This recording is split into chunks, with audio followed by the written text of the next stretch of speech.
बोलिए भारत माता की।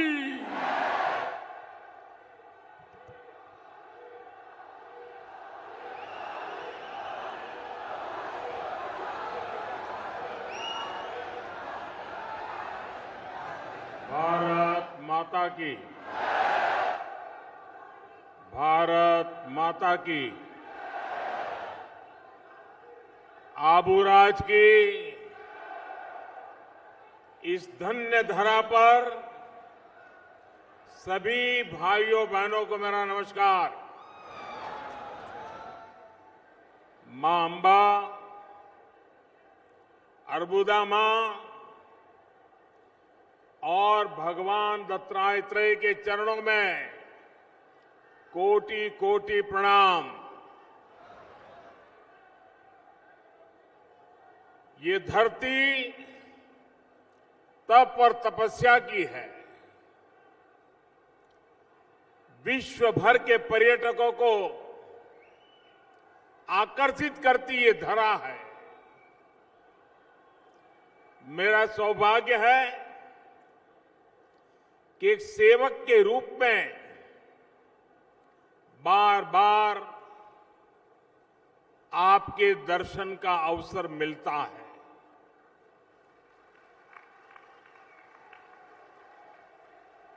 और आपसे किए हुए वादे को भला मैं कैसे भूल सकता हूं। जब मैं नवरात्र के दौरान आया था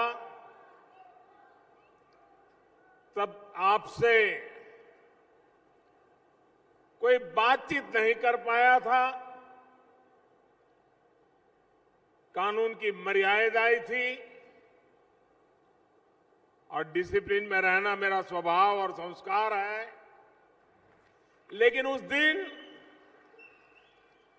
आपके दर्शन करने का मुझे जरूर सौभाग्य मिला था। और अब भारी संख्या में, रात देर हो गई थी, उसके बावजूद भी आशीर्वाद देने के लिए आए थे। मुझे लग रहा था कि मैं बिना बात किए इतनी बड़ी तादाद में आए, आपको नाराज करके जा रहा हूं। पता नहीं आपका गुस्सा कितना निकलेगा,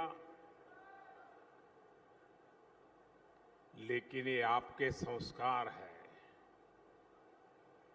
ये आपके मन का बड़प्पन है, ये आपकी ऊंचाई है कि आपने उस परिस्थिति को स्वीकार किया और मुझे आशीर्वाद दे करके आपने यहां से विदाई दी। वो दृश्य मेरे जीवन में एक संस्कार देने वाला महत्वपूर्ण दिवस रहा था।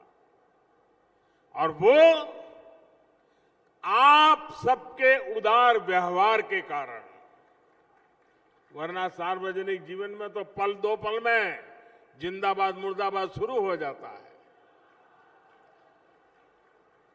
और आज मैं देख रहा हूं आपने उस प्यार को अनेक गुना बढ़ा करके इतनी गर्मी में आप आशीर्वाद बरसाने के लिए आए हैं।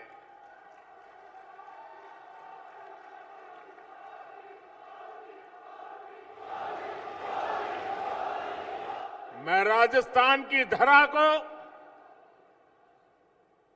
यहां के संस्कारी भाई बहनों को और आबू के विशेष करके मेरे भाई बहनों को मैं आज शीश झुकाकर प्रणाम करता हूं।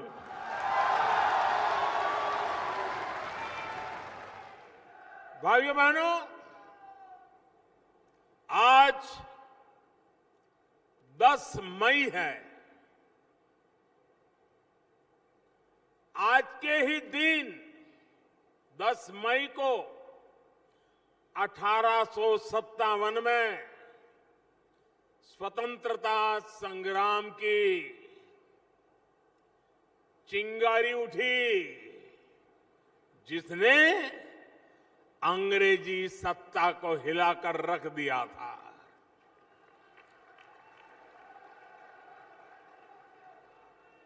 आज के दिन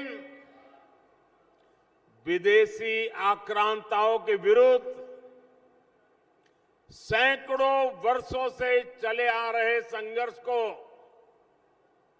एक नई दिशा मिली थी। इसलिए आज के दिन वीर भूमि राजस्थान आना मेरे लिए बहुत गौरव की बात है। और इतिहास गवाह है कि 1857 के स्वातंत्र संग्राम के जो वीर नायक थे, कई वीर नायक उस समय राणा प्रताप की इस पवित्र धरती पर आकर के अपनी योजनाएं बनाते थे। राजस्थान की माताओं और उनके वीर संतानों ने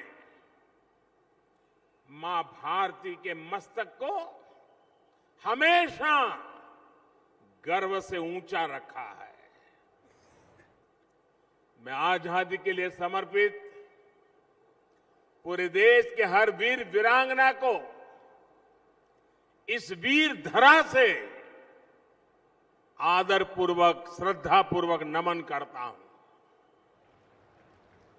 कल ही देश ने महाराणा प्रताप जी की जन्म जयंती भी मनाई है। पूरे देश ने, पूरे राजस्थान ने महाराणा प्रताप के शौर्य को नमन किया है। साथियों, आप लोगों को संभवतः पता हो,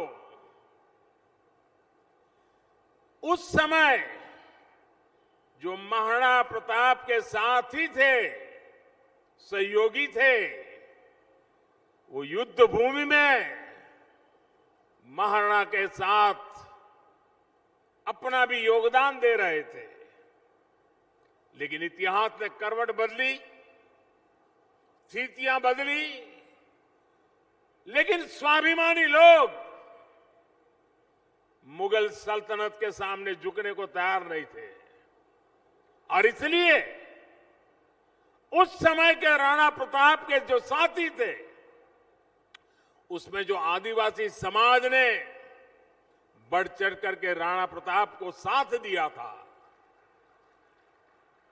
उन्होंने अपने प्राण प्रिय धर्म के लिए, अपने प्राण प्रिय महाराणा के लिए या तो मौत चाहिए या तो जीवन भर जूझने का सामर्थ्य चाहिए, ऐसा कह करके फिर से विजय प्राप्त करने का संकल्प लेकर के गुजरात के यहां से सटे हुए इलाके के लोग हो, राजस्थान के हमारी इस आदिवासी धरा के लोग हो, वे लोग यहां से चल दिए थे और निकल करके कुछ लोग महाराष्ट्र गए, कुछ लोग कर्नाटका गए।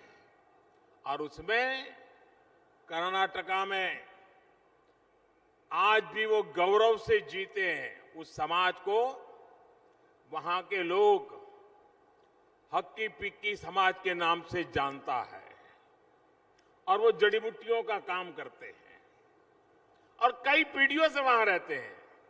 आज भी राणा प्रताप का गौरव गान करते रहते हैं। इनमें से बहुत सारे साथी अब अपने काम के लिए जंगलों से जड़ी बूटियां लेकर के सूडान और अफ्रीका के देशों में जाकर के कुछ न कुछ छोटा मोटा व्यापार करते हैं। ऐसे ही हक्की पिक्की समुदाय के सैकड़ों साथी कुछ सप्ताह पहले सूडान में चल रही लड़ाई में फंस गए थे। बीजेपी की हमारी सरकार इन भाइयों बहनों को सूडान से निकालने के लिए कोशिश कर रही थी, लेकिन कांग्रेस ने चुनावी राजनीति को देखते हुए चिल्लाना शुरू कर दिया, हो हल्ला करना शुरू कर दिया। अब आप कल्पना कर सकते हैं, दूसरा महाद्वीप, दूसरा देश, चारों तरफ गोलियां चल रही है, बंदूकें चल रही है, बम फूट रहे हैं, आग लगी हुई है, हर तरफ लड़ाई चल रही है, और यहां कांग्रेस शोर मचा रही थी इन समाजों के लिए।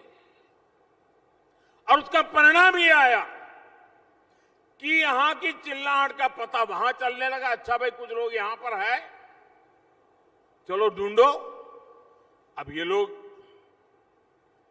मौत के साए में जीते थे, चुपचाप बाहर लाना था, लेकिन ऐसी कांग्रेस वालों ने गलतियां करके उनका चेहरा जग जाहिर कर दिया। कांग्रेस ने इस आदिवासी साथियों की जान खतरे में डाल दी थी। और ये क्यों किया? क्योंकि कांग्रेस चाहती थी कि सूडान में इतनी गोलियां चल रही थी, एक आध को तो लग ही जाएगी, और अगर एक आध को लग गई और वो भी हक्की पक्की आदिवासी भाई को लग गई, फिर तो उनको कर्नाटक के चुनाव में खेल खेलने का मजा आ जाएगा, कुछ अनहोनी हो जाए, उसी का इंतजार था ताकि फिर मोदी का गला पकड़ सके। लेकिन इस पूरी राजनीति में कांग्रेस एक बात भूल गई। मुझे लगता है अभी भी वो मोदी को पहचान नहीं पाई है।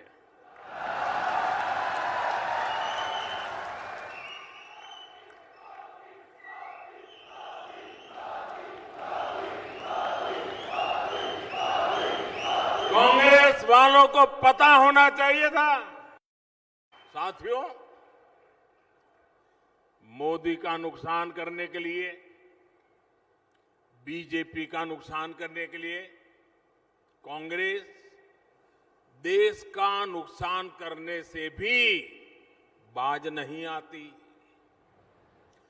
जब देश में कोरोना महामारी आई,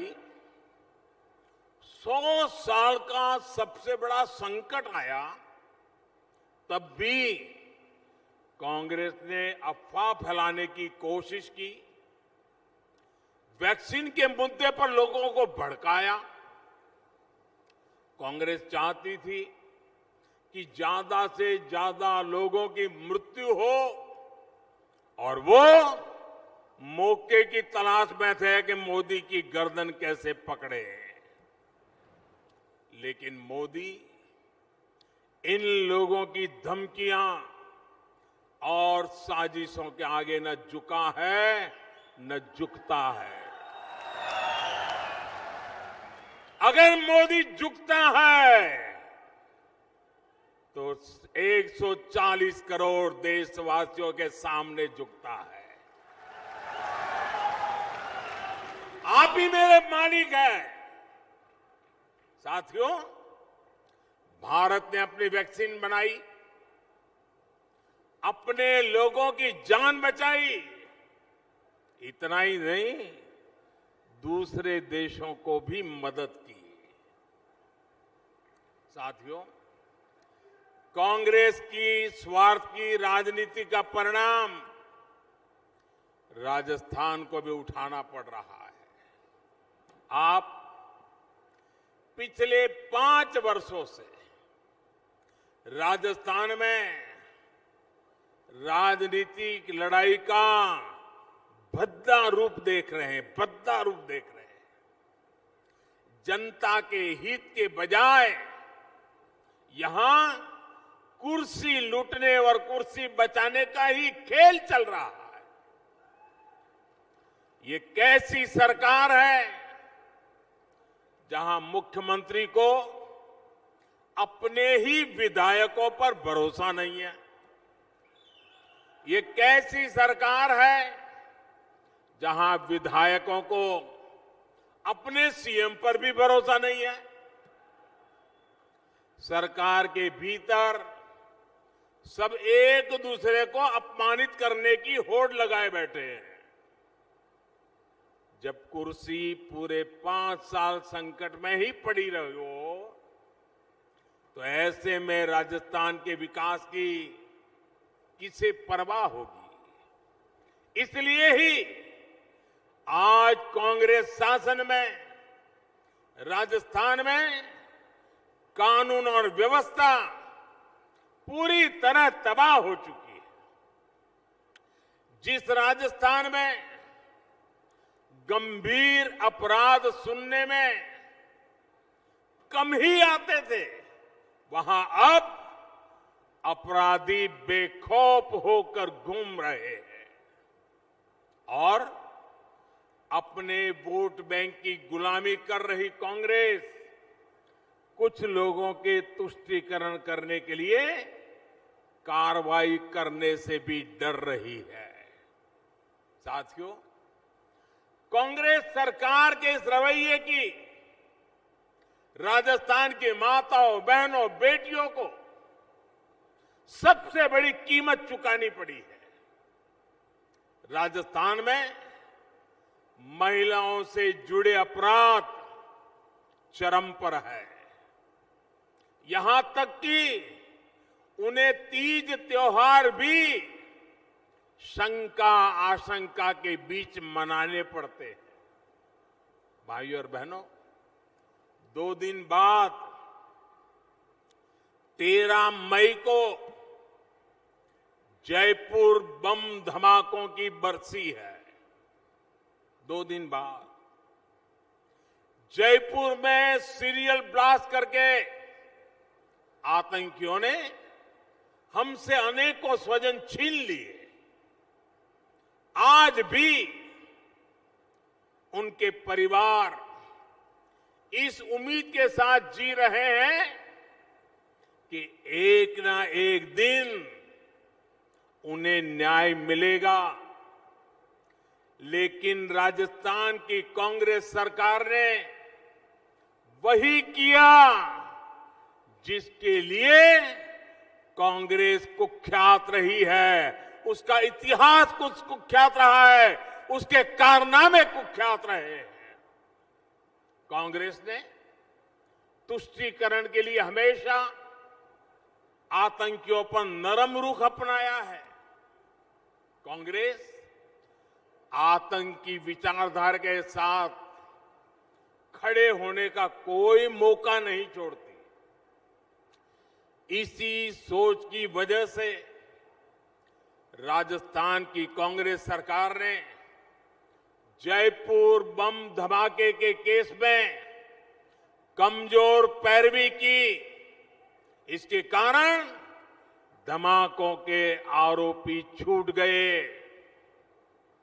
कांग्रेस अब लीपापोती की चाहे जितनी कोशिश करे, लेकिन उसकी सच्चाई पूरे देश के सामने आ चुकी है। साथियों, कांग्रेस ने दशकों तक जिस प्रकार की राजनीति की है, उसमें दलित, पिछड़े और आदिवासी समाज का सबसे अधिक अहित हुआ है। आदिवासी समाज ने तो बरसों तक कांग्रेस पर भरोसा किया, लेकिन क्या मिला? सिर्फ अभाव, असुविधा और अवसरहीनता। सिरोही जिला हो, जैसलमेर हो, करौली हो, बारां हो, इन जिलों में कांग्रेस के कुशासन के कारण विकास नहीं हुआ।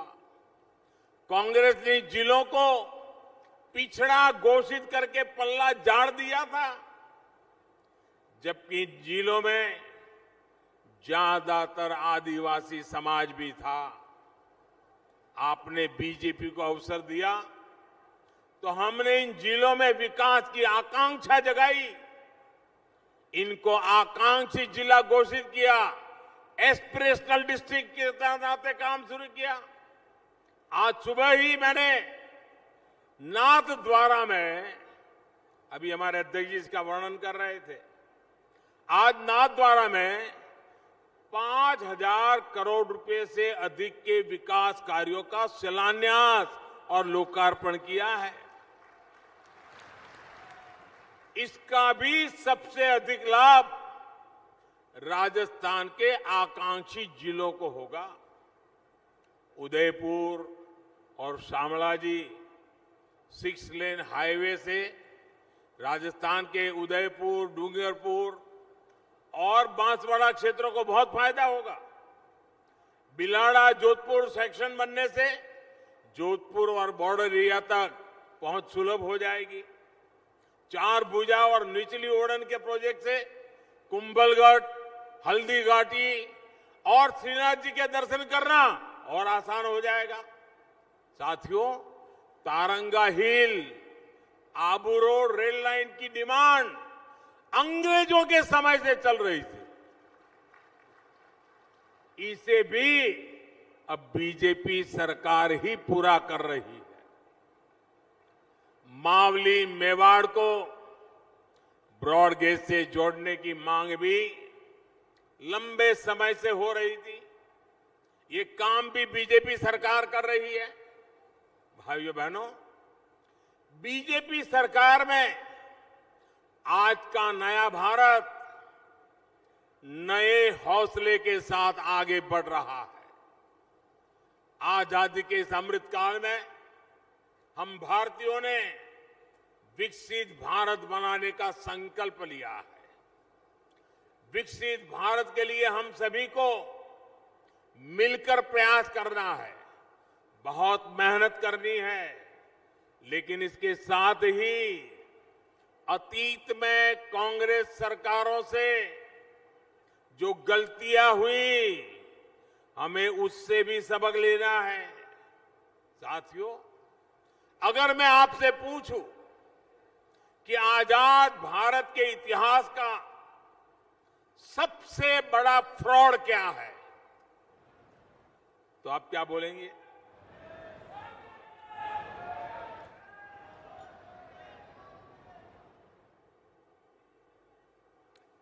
मुझे मालूम है क्या बोलेंगे। कोई कहेगा 2G घोटाला, कोई कहेगा कोयला घोटाला, कोई कहेगा बोफोर्स घोटाला, कोई कहेगा हेलीकॉप्टर घोटाला, कोई कहेगा यूरिया घोटाला। सबके अपने अपने जवाब हो सकते हैं, लेकिन आजाद भारत के इतिहास में एक और बड़ा घोटाला, एक और बड़ा फ्रॉड, एक और जबरदस्त धोखा जनता के भावनाओं पर, उनके जीवन पर 50 साल पहले हुआ था। और मैं याद दिलाना चाहता हूं, ये फ्रॉड था कांग्रेस द्वारा 50 साल पहले देश में गरीबी हटाने की गारंटी। कांग्रेस की हर गारंटी के साथ कांग्रेस के नेता और अमीर हो जाते हैं और देश का नागरिक और गरीब हो जाता है। कांग्रेस के इसी फ्रॉड के कारण 2014 तक देश के 10 करोड़ से ज्यादा परिवारों के पास शौचालय नहीं था। कांग्रेस के इसी फ्रॉड के कारण 2014 तक करीब 50 करोड़ लोगों का बैंकों में खाता तक नहीं था। कांग्रेस के इसी फ्रॉड के कारण देश के लाखों गांव सड़क संपर्क से वंचित थे। कांग्रेस के इसी फ्रॉड के कारण आजादी के इतने दशकों बाद भी 16 करोड़ घरों में नल से जल नहीं पहुंच रहा था। कांग्रेस ने 50 साल पहले गरीबी हटाओ का ये फ्रॉड शुरू करके बरसों तक हर चुनाव में इसे बुनाया, गरीब को झूठा वायदा कर बरसों तक तरसाया। साथियों, 2014 के बाद से बीजेपी सरकार ने कांग्रेस के इस सबसे बड़े फ्रॉड की सच्चाई देश के सामने रख दी है। बीते 9 वर्षों में बीजेपी सरकार ने गरीब कल्याण के जो काम किए हैं वो अब तक देश में जितनी भी कांग्रेस सरकारें बनी है वो उनके काम से ज्यादा है। दोस्तों, ये बीजेपी सरकार की मेहनत है जिसकी वजह से आज देश के करीब 50 करोड़ गरीबों के बैंक खाते खुले हैं। ये बीजेपी सरकार की मेहनत है जिसकी वजह से आज देश में 10 करोड़ से ज्यादा शौचालय बने हैं। ये बीजेपी सरकार की मेहनत है जिसकी वजह से आज देश में 9 करोड़ नए परिवारों तक पाइप से साफ पानी पहुंचने लगा है। मैं इस क्षेत्र की माताओं बहनों को याद दिलाना चाहता हूं, मैंने आपसे वायदा किया था कि आपके जीवन से मुश्किलें कम करूंगा। आज राजस्थान के 40 लाख से अधिक परिवारों को नल से जल की सुविधा मिल चुकी है। राजस्थान की लाखों ग्रामीण बहनों को मुफ्त गैस कनेक्शन मिल रहा है। राजस्थान के लगभग 19 लाख गरीब परिवारों को पक्के घर की सुविधा मिली है। इनमें से अधिकतर हमारी माताओं बहनों के नाम पर है, वरना हम तो जानते हैं हमारे यहां तो परंपरा रही, घर होगा पुरुष के नाम पर, दुकान होगी पुरुष के नाम पर, खेत होगा पुरुष के नाम पर, गाड़ी होगी पुरुष के नाम पर, स्कूटर होगा पुरुष के नाम पर, महिला के नाम पर कुछ होता ही नहीं। मोदी ने बदल दिया। हमने जो प्रधानमंत्री आवास योजना बनाई, ये घर ज्यादातर महिलाओं के नाम कर दिया हमने। और आपको मालूम है आजकल जो घर बनते हैं ना वो मामूली नहीं बनते हैं। एक एक घर के पीछे लाख रुपए से भी ज्यादा खर्च होता है, लाखों रुपयों का खर्च हो रहा है। और जब ये घर की मालिक झुग्गी झोपड़ी में रहने वाली, फुटपाथ पर जिंदगी गुजारने वाली मेरी गरीब मां, मेरी दलित मां, मेरी आदिवासी मां जब उस घर की मालिक बन जाती है ना, लाखों के घर की मालिक बनती है, तो मुझे संतोष होता है कि वाह, मेरी ये बहनें लखपति दीदी बन गई है, लखपति दीदी। कोई सोच सकता है कि कोई सरकार करोड़ों की तादाद में लखपति दीदी बना दे? ये आपका भाई है जिसने काम करके दिया है। भाई और बहनों, कांग्रेस ने गरीबों को सिर्फ और सिर्फ चिंता दी, असुरक्षा दी। बीजेपी सरकार ने उन्हें जीवन का सबसे बड़ा सुरक्षा कवच दिया। बीमा और पेंशन से जुड़ी 3 जन सुरक्षा योजनाओं को कल ही 8 वर्ष पूरे हुए हैं। 8 वर्ष पहले मैंने उसको लॉन्च किया था और प्रीमियम कितना था? ₹1.25 प्रतिदिन प्रीमियम। उसके अंतर्गत चलती थी पीएम जीवन ज्योति योजना और ₹1.5 महीना वो प्रीमियम वाली चल रही थी, एक पीएम सुरक्षा बीमा योजना। और इनसे पहली बार सामान्य परिवारों को दुर्घटना और जीवन बीमा की सुरक्षा मिली। इन दोनों योजनाओं से 30 करोड़ से ज्यादा देशवासी जुड़े हैं। इन योजनाओं के तहत उन परिवारों में संकट आने के कारण और ये ₹1 वाला बीमा होने के कारण, ₹1.5 वाला बीमा होने के कारण अब तक मुसीबत में आए हुए इन परिवारों को 15,000 करोड़ रुपए इन गरीब परिवारों को हम दे चुके हैं भाइयों। 15,000 करोड़ रुपया, यानी लाखों परिवारों को बहुत संकट के समय में ये पैसा मिला है।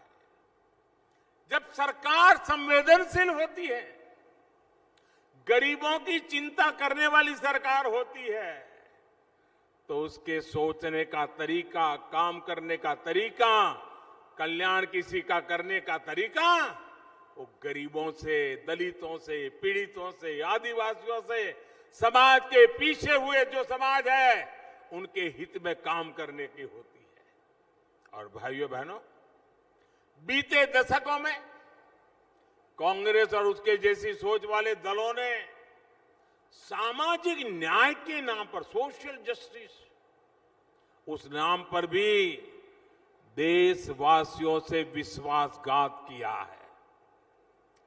आजादी के बाद से ही सबसे अधिक पार्टियां सामाजिक न्याय के नाम पर बनी, सोशल जस्टिस का नारा लगाकर बनी। लेकिन इन पार्टियों ने देश को क्या दिया, समाज को क्या दिया? इन्होंने देश को सिर्फ और सिर्फ जातिवाद दिया, गौर परिवारवाद दिया और भ्रष्ट इकोसिस्टम दिया। जब ये दल सत्ता में आते हैं तो अपनी वोट बैंक की भलाई के लिए, समाज के नाम पर जो वोट बैंक बनाई है, उसके नाम पर आते तो हैं, लेकिन उनका भला नहीं करते हैं, भावनाएं भड़काते हैं, भला सिर्फ और सिर्फ अपने परिवार के हित साधने में लगे जाते हैं। जिस समाज को ये अपना वोट बैंक बनाते हैं, उसको तो और भी नुकसान हो जाता है। एक तो उनको कुछ मिलता नहीं, कोई कुनबाई खा जाता है, लेकिन लोगों को लगता है इन्हीं को मिल रहा है, तो बाकी समाज भी उनके प्रति उनकी सद्भावना कम होने लगती है, तो समाज में भी तनाव पैदा हो जाता है। और भाइयों बहनों, इतिहास गवाह है कि जो भी इन राजनीतिक पार्टियों का वोट बैंक बना, उसका विकास रुक गया। और इसलिए आज मैं कहना चाहता हूं, सही विकास के लिए वोट बैंक बनने की गलती मत कीजिए। अच्छा होगा कि आप कर्तव्यनिष्ठ वोटर बने। भेड़िए की चाल चल करके वोट बैंक बनाई में जुड़ सकते हैं, लेकिन शेर की चाल चलनी है ना, तो वोट बैंक का हिस्सा मत बनिए, वोटर बनिए, सीना तान के वोटर बनिए, वोट बैंक मत बनिए। साथियों, कांग्रेस कैसे जनता से ठगी करती है, ये राजस्थान के किसानों से बेहतर कौन समझ सकता है। आप याद कीजिए, राजस्थान में चुनाव से पहले किसानों से क्या वायदा किया गया था? 10 दिन के भीतर सभी किसानों को कर्ज माफी करेंगे। ये गारंटी दी गई थी कि नहीं दी गई थी, मुझे बताइए। ये गारंटी के ढोल पीटे थे कि नहीं? राजस्थान के लोग बताइए, उन्होंने कहा था ऐसा? कहा था? ये गारंटी दी थी? 10 दिन तो छोड़िए, अब तो 5 साल पूरे होने को है। कितने किसानों का वाकई में कर्ज माफ हुआ है, ये आप राजस्थान के लोग, मेरे किसान भाई बहन अच्छी तरह जानते हैं। बीजेपी सरकार किसान के हितों को प्राथमिकता देती है, उनके लिए मेहनत करती है। हम छोटे से छोटे किसानों को किसान क्रेडिट कार्ड दे रहे हैं, ताकि उन्हें बैंकों से आसानी से मदद मिल सके। हम पीएम फसल बीमा योजना लेकर आए, ताकि सूखा हो, बाढ़ हो या अन्य प्राकृतिक आपदा हो, किसान के नुकसान की भरपाई हो सके। हमारी नीयत का सबसे बड़ा प्रमाण पीएम किसान सम्मान निधि है। इसके तहत बीजेपी सरकार ने राजस्थान के छोटे छोटे किसानों के बैंक खातों में 16,000 करोड़ रुपए से अधिक जमा कराए हैं। अब उन्हें खेती से जुड़े छोटे छोटे खर्चों के लिए दूसरों के पास जाना नहीं पड़ता। भाइयों बहनों, भारत सरकार की एक और नीति की वजह से राजस्थान के किसानों को बड़ा लाभ होने वाला है। मोटे अनाज को बीजेपी सरकार श्री अन्न के रूप में देश दुनिया तक पहुंचाने जा रही है। यहां का बाजरा, ज्वार और दूसरे मोटे अनाज यानी श्री अन्न जब दूसरे देशों में जाएंगे तो किसानों का भी लाभ बढ़ेगा। साथियों, कांग्रेस किसानों की दिक्कतों को कम करने के लिए, सिंचाई परियोजनाओं को पूरा करने के लिए कभी गंभीर नहीं रही। ये मेरा सौभाग्य है कि गुजरात के मुख्यमंत्री के रूप में मैंने सरदार सरोवर डैम के लिए जो काम किया उसका लाभ राजस्थान के किसानों को भी मिल रहा है। आज राजस्थान के भी अनेक गांव और शहरों तक नर्मदा का पानी पहुंच रहा है, वरना कांग्रेस ने तो कदम कदम पर ये कोशिश की है कि सरदार सरोवर डैम जो नर्मदा योजना के साथ जुड़ा हुआ है उसका काम अटक जाए। साथियों, कांग्रेस ने किसानों को कैसे धोखा दिया, इसका एक उदाहरण सालगांव बांध परियोजना भी है। ये परियोजना 4.5 दशक पहले तब बनी थी जब हर जगह कांग्रेस ही कांग्रेस थी, लेकिन कांग्रेस की नीयत खराब थी, इसलिए ये कभी धरातल उतरी ही नहीं पाई।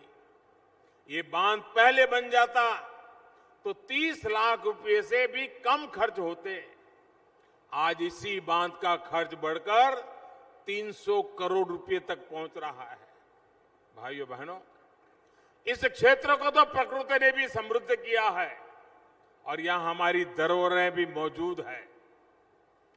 अरावली पर्वत श्रृंखला की सबसे ऊंची चोटी गुरु शिखर यहां पर स्थित है। पास में दिलवाड़ा के जैन मंदिर है। पहाड़ियों के बीच नक्की झील का एक आकर्षण भी अलग है। हम देश भर में ऐसे टूरिस्ट डेस्टिनेशन को विकसित करने के लिए भी लगातार काम कर रहे हैं। विकास को गति और विरासत को सम्मान, यही विकसित भारत के निर्माण का रास्ता है। इसी रास्ते पर हम सभी को मिलकर आगे बढ़ना है। एक बार फिर आप सभी का ये प्यार और इतनी तमतमा की धूप में इतनी बड़ी तादाद में आप आशीर्वाद देने आए, मैं फिर एक बार हृदय से आपका आभार व्यक्त करता हूं, आपको प्रणाम करता हूं। मेरे साथ बोलिए, भारत माता की आवाज पूरे राजस्थान में गूंजनी चाहिए। भारत माता की, भारत माता की, भारत माता की। बहुत बहुत धन्यवाद।